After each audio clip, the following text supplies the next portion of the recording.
Hello friends, स्वागत है आप सभी का खुशबू एकेडमी में। आज आपको मैं बताऊंगी फ्रेंड्स, सामाजिकरण को प्रभावित करने वाले विभिन्न कारक कौन कौन से होते हैं। तो सबसे पहले मैं आपको बता दूं, किसी भी बालक के सामाजिकरण की प्रक्रिया में महत्वपूर्ण कारकों का योगदान होता है, जो इस प्रकार वर्णित है। किस प्रकार वर्णित है उसके बारे में आज हम चर्चा करेंगे। और उसके पहले मैं आपको बता दूं, कल की क्लास में जो है सामाजिकरण में से संबंधित जो भी सिद्धांत है उसके बारे में मैंने बताया था, जिसमें मैं आपको दो वैज्ञानिकों की नाम बताई थी। रॉस के बारे में, किम्बल यंग के बारे में मैंने बताया था कि इन्होंने क्या क्या दिया है, आपको क्या क्या परिभाषा सबने दिया है। तो देखिए, सबसे पहले आपको परिभाषा समझ में आ जाएगी, उसके बाद आपको जो प्रभावित करने वाले कारक हैं इसके बारे में आपको बहुत अच्छे से समझ में आएगा। तो सबसे पहले देखिए, मैं बता दूं, रास के अनुसार इन्होंने कहा था जो सामाजिकरण, जो मनुष्य है, मनुष्य एक सामाजिक प्राणी होता है, ठीक है। और बिना समाज के किसी भी व्यक्ति के सर्वांगीण विकास की कल्पना नहीं की जा सकती है। ओके, किसी भी व्यक्ति की जो है बिना समाज के उसकी जो सर्वांगीण विकास की कल्पना नहीं की जा सकती है। जबकि जो सामाजिकरण यानी कि जो सोशलाइजेशन होता है, केवल कौशल क्षमता प्राप्त करता है, ठीक है। अनुकरण करना ही नहीं, अपितु इसके माध्यम से क्या होता है, व्यक्ति जीवन से संबंधित विभिन्न प्रकार के व्यवहार को भी सीखता है, ठीक है। किस किस प्रकार के व्यवहार को सीखता है, जैसे उसके अंदर आत्मनिर्भर होना, परोपकार की भावना, सब एवं सुशील बनना। और इसके माध्यम से व्यक्ति अपने संस्कार, धर्म, संस्कृति, मानवीय मूल्यों, नैतिकता के बारे में भी सीखता है। कहाँ से सीखता है? सामाजिकरण का सबसे महत्वपूर्ण घटक मैंने आपको बताया था, परिवार, समाज, समुदाय, इन सभी के बारे में मैंने आपको बताया था, ठीक है। और देखिए, रास के बारे में बात करते हैं। रास के अनुसार रास ने ये कहा था कि जो सामाजिकरण है, सहयोग करने वाले व्यक्तियों में हम की भावना का विकास करता है और उनमें एक साथ कार्य करने की भी इच्छा तथा क्षमता का विकास करता है, ठीक है। और देखिए, जो किम्बल यंग आए थे, उन्होंने कहा था सामाजिकरण वह प्रक्रिया है जिसके द्वारा व्यक्ति सामाजिक सांस्कृतिक क्षेत्र में प्रवेश करता है और समाज के विभिन्न समूहों का सदस्य बनता है, ठीक है। जिसके द्वारा क्या होगा, समाज के मूल्यों एवं मान्यताओं को भी स्वीकृत करने की प्रेरणा मिलती है। तो अब हम देखिए बात करें यहाँ पे सामाजिकरण को प्रभावित करने वाले कारक। सबसे पहले हम बात करें पालन पोषण के बारे में। जब आप जानते हैं बच्चे जन्म लेते हैं तो उस समय उनके माता पिता जो होते हैं बच्चे का भरण पोषण एवं पालन पोषण करते हैं। तो देखिए, वही बात हो रही है जो बालक के सामाजिकरण पर पालन पोषण का गहरा प्रभाव पड़ता है। जिस प्रकार का वातावरण बालक को प्रारंभिक जीवन में मिलता है तथा जिस प्रकार से माता पिता बालक का पालन पोषण करते हैं, उसी के अनुसार बालक में भावनाएं, अनुभूति विकसित हो जाती हैं, ठीक है। जिस प्रकार का माहौल बच्चों के घर में रहता है, बच्चों के अंदर उसी प्रकार की भावनाएं और अनुभूति विकसित हो जाती हैं। अगर हम दूसरे शब्दों में आपको बताएं तो बालक समाज विरोधी आचरण उसी समय करता है जब वह स्वयं को समाज के साथ व्यवस्थापित नहीं कर पाता है, ठीक है। जब बच्चों के घर में अच्छा वातावरण बच्चों को मिलेगा, ठीक है, तो बच्चा उसी प्रकार से बच्चा उसी प्रकार से भावनाएं इसके अंदर जो है जागृत होंगी। ओके, तो चलिए इसके आगे हम नेक्स्ट बढ़ते हैं। आपको पालन पोषण समझ में आ गया। अगर बच्चों का पालन पोषण अच्छे से होगा तो अपने समाज में क्या है, वो अच्छे से इंटरेक्ट कर पाएंगे, अच्छे से वो क्या कर पाएंगे, अपने समाज में अच्छे से वो घुल मिल पाएंगे, ठीक है। और मैंने आपको सबसे पहले बता दिया सामाजिकरण क्या होता है। सामाजिकरण यह एक ऐसी प्रक्रिया होती है जिसमें कोई भी बच्चा, कोई भी व्यक्ति होता है, वो समाज के साथ क्या करता है, इंटरेक्शन करता है, ठीक है, इंटरेक्ट करता है, ओके, अंतःक्रिया करता है। तो चलिए इसके बाद हम नेक्स्ट बढ़ते हैं आगे। यहाँ तक सबको समझ में आया। नेक्स्ट देखिए, यहाँ पे दिया गया है सिंपैथी, सहानुभूति। पालन पोषण की भांति सहानुभूति का भी बालक के सामाजिकरण में गहरा प्रभाव पड़ता है, ठीक है, गहरा प्रभाव पड़ता है। इसका कारण यह है कि सहानुभूति के द्वारा बालक में अपनत्व की भावना विकसित होती है। अपनत्व की भावना क्या होता है फ्रेंड्स, जिससे अपनापन की भावना विकसित होता है, ठीक है, जिसके परिणाम स्वरूप वह दूसरों में भेदभाव करना सीख जाता है और वह उस व्यक्ति को अधिक प्यार करने लगता है जिसका व्यवहार उसके प्रति सहानुभूतिपूर्ण होता है। जैसे आप लोग देखेंगे घर में अगर आपके छोटे बच्चे होंगे तो आपने देखा होगा कि बच्चे जो हैं, घर के जो पेरेंट्स होते हैं, उनके अलावा अगर कोई बाहरी व्यक्ति उनको टच भी करता है तो वो कैसा चिड़चिड़ा, मतलब रोने लगते हैं, या फिर वो अपना मतलब वो अच्छा महसूस नहीं करते हैं, ठीक है। इसी वजह से क्या होता है,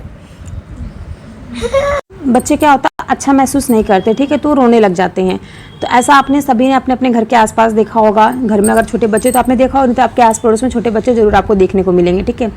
तो चलिए नेक्स्ट हम बात करेंगे यहाँ पे सामाजिक शिक्षण, सोशल टीचिंग किसे कहते हैं। सामाजिक शिक्षण देखिए फ्रेंड्स, सामाजिक शिक्षण का भी बालक के सामाजिकरण पर गहरा प्रभाव डालता है। किस प्रकार प्रभाव डालता है बच्चों को, तो देखिए ध्यान देने वाली बात यह होती है कि सामाजिक शिक्षण का आरंभ जो होता है वो परिवार से होता है।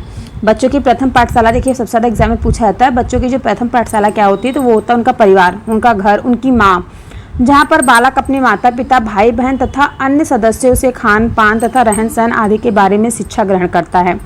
और देखिए, और जो फ्रेंड्स जो बच्चे होते हैं, बच्चे छोटे में रहते हैं तभी उनको पता चल जाता है कि मतलब बॉयज़ और गर्ल्स में डिफरेंसेस करना बच्चे सीख जाते हैं।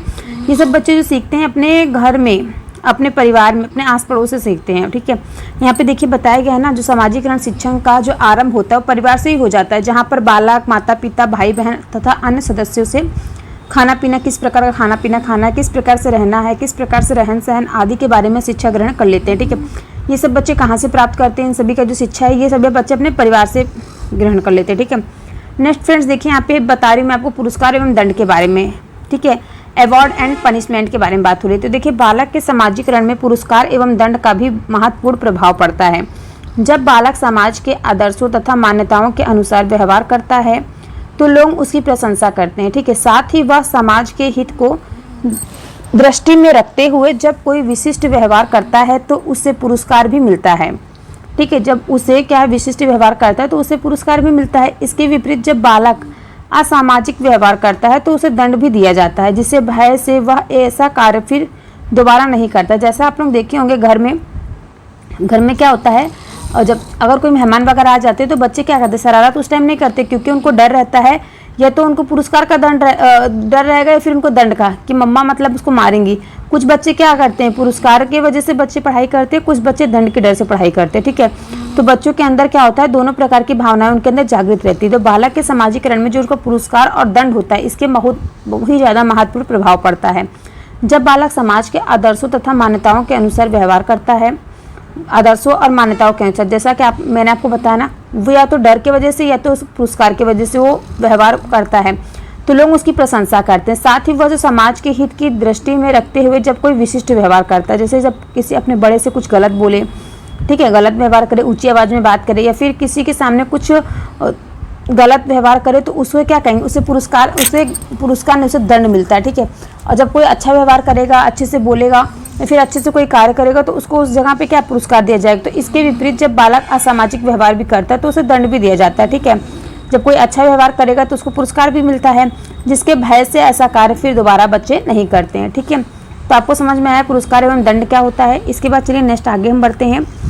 फ्रेंड्स, आपको समझ में आ रहा है जो मैं आपको बताने की कोशिश कर रही हूँ? अगर आपको ना समझ में आ रहा तो आपको कमेंट करके हमसे पूछ सकते हैं। ठीक है, मैंने आपको सिंपैथी बता दिया, पालन पोषण बता दिया, सामाजिक शिक्षण बता दिए, पुरस्कार एवं दंड। ठीक है, इस प्रकार से आपके 11 पॉइंट है। 11 पॉइंट में आपको सभी पॉइंट अच्छे से समझाऊंगी। ठीक है, तो चलिए नेक्स्ट पॉइंट पे चलते हैं।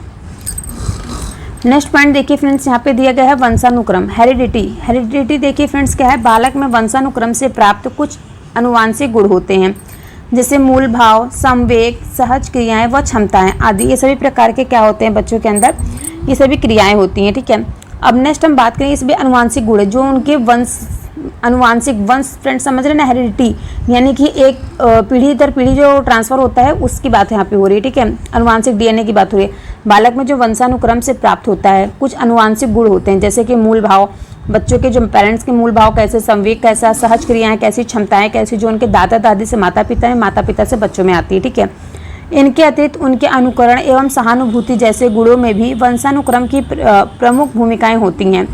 ये सभी तत्व बालक के सामाजिकरण के लिए उत्तरदायी होता है। ठीक है, सभी किसके लिए उत्तरदायी होता है, सामाजिकरण के लिए उत्तरदायी होते हैं।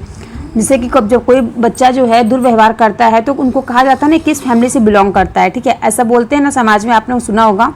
तो ये सब क्यों होता है, ये वंशानुक्रम, ठीक है, हेरिडिटी के कारण ऐसा होता है। ठीक है, तो चलिए नेक्स्ट हम बात करें यहाँ पे 6 नंबर फैमिली, किस फैमिली से। तो बालक के सामाजिकरण में परिवार का भी प्रमुख स्थान होता है। इसका कारण यह है कि प्रत्येक बालक का जो जन्म होता है किसी न किसी परिवार में ही होता है। जैसे जैसे बालक बड़ा होता जाता है वैसे वैसे वह अपने माता पिता, भाई बहन तथा परिवार के अन्य सदस्यों के संपर्क में आते हुए उनसे प्रेम करना, सहानुभूति करना, उनसे सहनशीलता तथा सहयोग आदि अनेक सामाजिक गुणों को भी सीखता है। ठीक है, जैसे अपने परिवार में रहकर मैंने बताया ना, रहना सहना, खाना पीना, ये सब सीखता है, कपड़े वगैरह पहनने का तरीका सीखता है। तो उसी प्रकार से बच्चे जब अपने घर परिवार में रहते हैं, अपने भाई बहन से, माता पिता से, आस पड़ोस से के संपर्क में जब वो आते हैं तो उनसे प्रेम, सहानुभूति, सहनशीलता, सहयोग आदि उनके सामाजिक गुणों को सिखाता है। ठीक है, यही नहीं बल्कि वह जो अपने परिवार में रहते हुए प्रत्यक्ष अथवा अप्रत्यक्ष रूप से अपने परिवार के आदर्शों, मूल्यों, रीति रिवाजों, परंपराओं तथा मान्यताओं एवं विश्वासों को भी धीरे धीरे सीख जाता है। जैसा कि आप देखते होंगे कि हिंदू धर्म में क्या होता है, वहाँ पे मूर्ति पूजा की जाती है, ठीक है, भगवान की पूजा की जाती है, मूर्ति पूजा की जाती है, तो बच्चे क्या करेंगे, अपने घर में परिवार में देखेंगे तो वो भी मूर्ति की पूजा करेंगे, ना कि वो जाके मस्जिद में पूजा करेंगे, ठीक है। जिस प्रकार से बच्चे अपने घर परिवार में सीखते हैं उसी प्रकार से बच्चे अपने आप को अनुकरण करके सीखते हैं। ओके, समझ में आया आप सभी को? यहाँ तक आई होप आप सभी को समझ में आ गया होगा। तो हम नेक्स्ट आगे बढ़ते हैं। नेक्स्ट देखिए फ्रेंड्स, यहाँ पे दिया गया पड़ोस, ठीक है। पड़ोस के बारे में क्या दिया गया? पड़ोस भी एक प्रकार का बड़ा परिवार होता है। पड़ोस क्या होता है? पड़ोस एक प्रकार का बड़ा परिवार होता है। जिस प्रकार बालक परिवार के विभिन्न सदस्यों के साथ अंतःक्रिया के द्वारा अपनी संस्कृति एवं सामाजिक गुणों का ज्ञान प्राप्त करता है, ठीक उसी प्रकार वह पड़ोस में रहने वाले विभिन्न सदस्यों एवं बालकों के संपर्क में रहते हुए विभिन्न सामाजिक बातों का ज्ञान प्राप्त करता रहता है। इस दृष्टि में हम यह कह सकते हैं आपको, इस दृष्टि से यदि पड़ोस अच्छा है तो बालक के व्यक्तित्व के विकास पर अच्छा प्रभाव पड़ेगा, और यदि पड़ोस खराब है तो बालक के बिगड़ने की संभावना है। यही कारण है कि अच्छे परिवारों के लोग अच्छे पड़ोस में ही रहना पसंद करते हैं, ठीक है। जिस प्रकार से आस पड़ोस के लोग रहेंगे बच्चों के ऊपर भी वही प्रभाव पड़ेगा। अच्छे परिवार के लोग अच्छे आस पड़ोस में रहना पसंद करते हैं, और जैसे अगर कोई यदि पड़ोस अच्छा है तो बालक क्या करेगा, बालक का जो व्यक्तित्व है वो विकास पर क्या होगा, अच्छा प्रभाव पड़ेगा। यदि पड़ोस अच्छे नहीं है तो उनके जो विकास होगा उस पर क्या अच्छा प्रभाव नहीं पड़ेगा, वो बालक के बिगड़ने का संभावना होती है, ठीक है। तो आप सभी को पड़ोस का जो है प्रभाव समझ में आया, किस प्रकार बच्चों के विकास में पड़ोसी का भी प्रभाव पड़ता है, ठीक है। अब देखिए इसके बाद नेक्स्ट टॉपिक पे चलते हैं। नेक्स्ट टॉपिक देखिए दिया गया है यहाँ पे स्कूल, ठीक है। स्कूल का भी बहुत ही ज़्यादा महत्व रहता है बच्चों के विकास पे। परिवार तथा पड़ोस के बाद स्कूल एक ऐसा स्थान है जहाँ पर बालक का समाजीकरण होता है। स्कूल में विभिन्न परिवारों के बालक शिक्षा प्राप्त करने आते हैं, ठीक है। बालक इन विभिन्न परिवारों के बालक तथा शिक्षकों के बीच रहते हुए सामाजिक प्रतिक्रिया करता है, जिससे उसका समाजीकरण तीव्र गति से होने लगता है। जब बच्चा स्कूल जाते हैं, प्रारंभ कर देता है, तो स्कूल में क्या होता है, एक क्लास में बहुत से जगह के बच्चे आते हैं, बहुत से परिवार के बच्चे आते हैं, बहुत से आस पड़ोस के बच्चे आते हैं, ठीक है।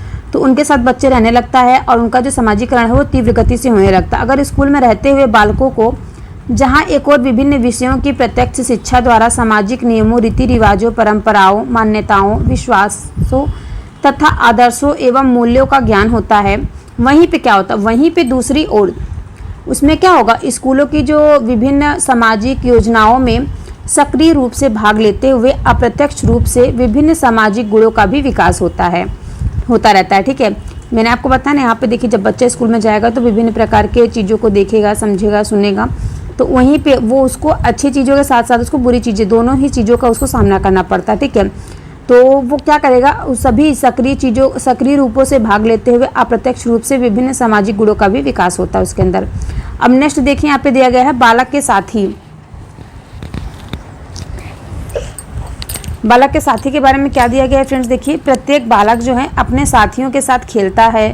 वह खेलते खेलते समय समय पे क्या होता है, जाति पाति, ऊंच नीच तथा अन्य प्रकार के भेदभावों से ऊपर उठकर दूसरे बालकों के साथ क्या करेगा, अंतःक्रिया द्वारा आनंद लेना चाहता है।